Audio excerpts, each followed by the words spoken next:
guys, welcome back to PlayGuitar.com. It's Jonathan Bocher. In today's lesson, I've got the most important guitar scale you're ever going to learn.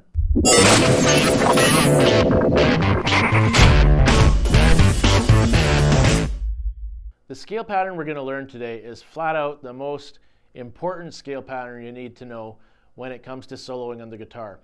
And although there's many other patterns that you might learn in your grand guitar journey, this is the one that I think all beginners need to learn. And when you're first starting out soloing, this is where you got to start. It's just because it's simple doesn't mean it's not super powerful. And in fact, you're going to come across, guys like Stevie Ray Vaughan, B.B. King, Joe Satriani. It doesn't matter who.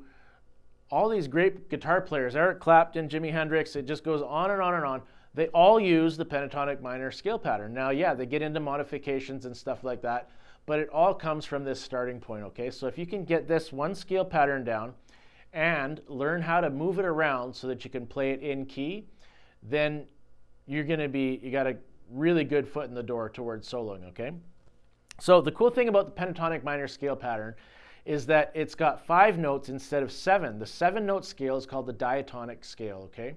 And we're not going to get into that today, but just know that the 2 extra notes that are the diatonic scale, those are the 2 color notes that tend to conflict with certain chords, right, in a key. And by eliminating those 2 notes, now we've only got 5 in the pentatonic scale, and there are no conflicts. You're not going to find a note that conflicts with any of the chords that are in key. As long as you're playing in key, you cannot play a wrong note. I promise you, you can listen, you can go over the scale super slowly over the whole progression, and you're not going to find a note that sounds bad. That's the first octave of the scale, by the way.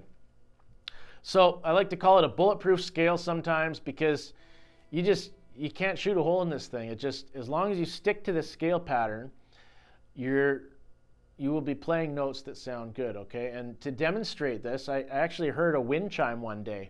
And as I was listening to it, I realized, I thought, hey, that wind chime is using the pentatonic scale. And the reason why they chose that was because you can't guarantee the order in which those chimes are going to hit each other. It's completely random. That's what makes it sound beautiful, right? Because the wind hits it, and you get this random tinkling or whatever the sound is. But the chime that I was listening to was tuned to the pentatonic scale. And even though it was completely random which notes were happening at what times, and some of them were happening together and some of them were individual on their own, it sounded great because it was using the pentatonic scale. Okay, let's dive into this pattern. We're going to start, I'm going to use A as our root note. Now you'll see on the bottom of the screen, I've put a pattern, and it basically is exactly the same format, okay? So, strings 1, 2, 3, 4, 5, 6 are there on the pattern as well. All kinds of different orientations for these patterns.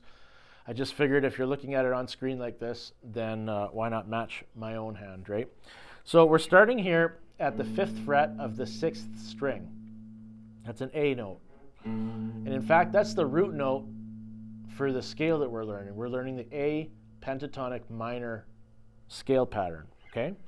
So in general, when you're playing scales, it's kind of a best practice approach is to assign 1 finger to each fret.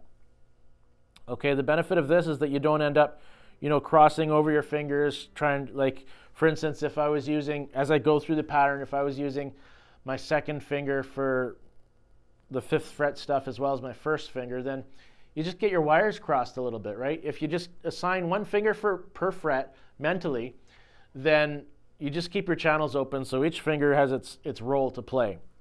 Okay, so I'll go through the whole pattern slowly, and then I'll walk through the fingerings for it, right?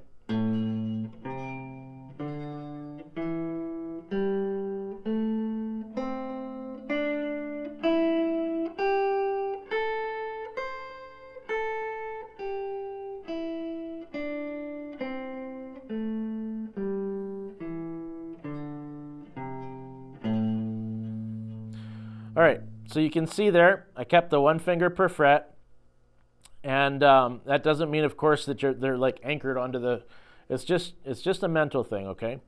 But we're starting off here with our index finger, our first finger, 5th fret, 6th string, then 4th finger on the 6th string as well. Then we're going to go down to the 5th string, 1st finger, 3rd finger, which brings us to the 7th fret. Go down a string, 4th string now, 1st and 3rd on the 7th fret. Now we're on the 3rd string, 3rd finger again. Now we're on the 2nd string, 4th finger on the 8th fret, 1st string, 1st finger again, and 4th finger. So a really quick way to learn to memorize this pattern is you've only got 2 notes per string, right? So it's 1st, 4th, 1st, 3rd, 1st, 3rd, 1st, 3rd, 1st, 4th, 1st, 4th. And if you just think about it that way, boom, you've got your pattern.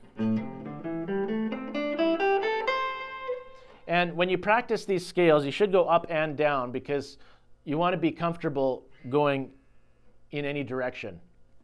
Because of course your solos go in all directions. They don't just only go up. And so you want to be comfortable with that. Now, one trick, when I learned how to play my scales, when I first learned, I didn't pay attention to my picking very much. And that was a big mistake because down the line, I ran into a wall. I couldn't get any faster. And I asked my teacher about this, and he watched me play a scale for a few minutes, and he said, "You're not alternate picking. Go back and relearn everything you're doing." And that's what I had to do. And so the problem is that I was going down, down, down, down, down, down, down, down. You know, I was always just picking down, or else I would change to an up pick when it suited me. There was no rhyme or reason. It was just like, okay, let's start doing an upstroke now, right? And I had to retrain my muscles to, like, the muscle memory and all that stuff to do a down-up picking pattern and use alternate picking. And that took me a couple months to really work through. I had to practice my scales, forcing my hand to learn a new way, my picking hand, to learn a new way of going about it. And so now I tell everybody who's learning a scale, learn alternate picking right from the get-go when you're starting off your scale, because that way you're building in proper technique from the start. You're not going to run into the same wall that I ran into.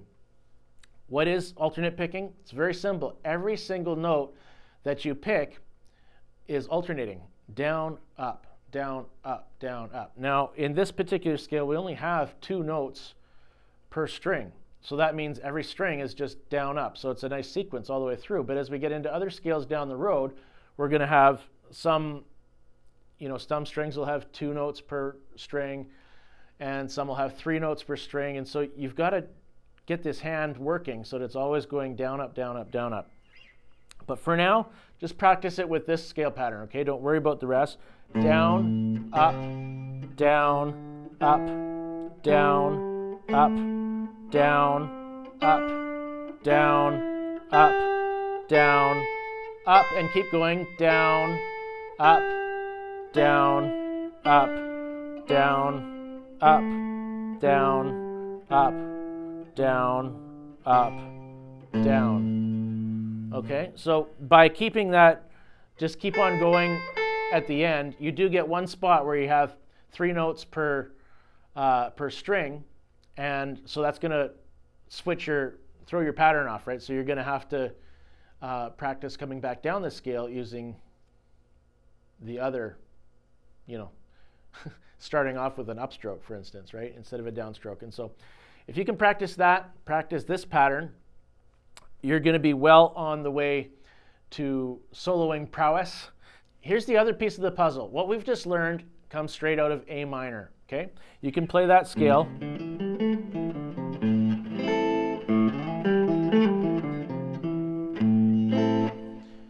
Any of the notes over the key of A minor. Now, don't worry about moving around to different scale patterns through a song. If you're in the key of A minor, you can just stay stuck in this whole pattern through the whole song, through the whole solo, and you're going to be just fine, okay?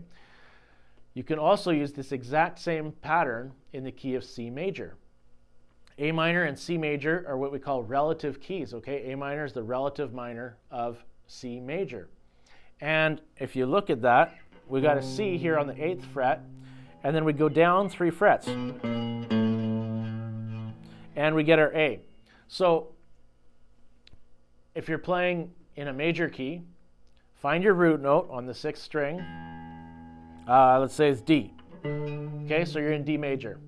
Find your root note, go down 3 frets. 1, 2, 3. Got B minor. Now you move this exact pattern. Remember how we looked at it? 1, 4, 1, 3, 1, 3, 1, 3, 1, 4, 1, 4. We just played a B pentatonic minor scale.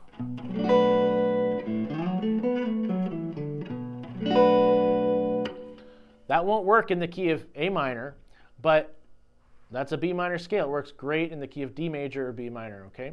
So this applies anywhere on your fretboard. Just keep in mind, if you're playing in something like E, you can't go down from here, so you got to find an E up here. Go down 3 frets, and you get to your C sharp minor. Okay? So that's kind of a really simplistic and way of finding the relative minor scale position. In my courses, we go into more detail and I give you the actual reasons why. But just for a really quick and dirty way of finding where to use this scale pattern, it works. Okay, so what if you're in the key of G major, for instance, right? Very common, G, C, D. Well, there's our root note, G. Go down 3 frets. 1, 2, 3 is our open E pentatonic minor, right? So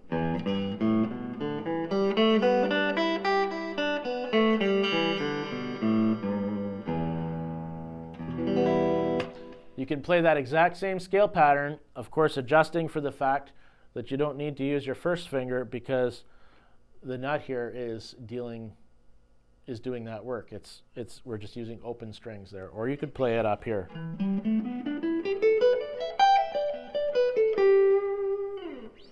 At the 12th fret. Okay, so that's the key to moving this around. Find yourself a jam track, get to work, start practicing this thing. It's better to know a little really, really well than it is to know a ton of different scale patterns and not know how to use them. So the more time that you can put into this specific scale pattern, I promise you it's going to really pay dividends in your guitar journey. All right, if you want to take your fretboard knowledge to the next level, check out my guitar scale patterns course. You'll find it at PlayGuitar.com. Have yourself a fantastic day.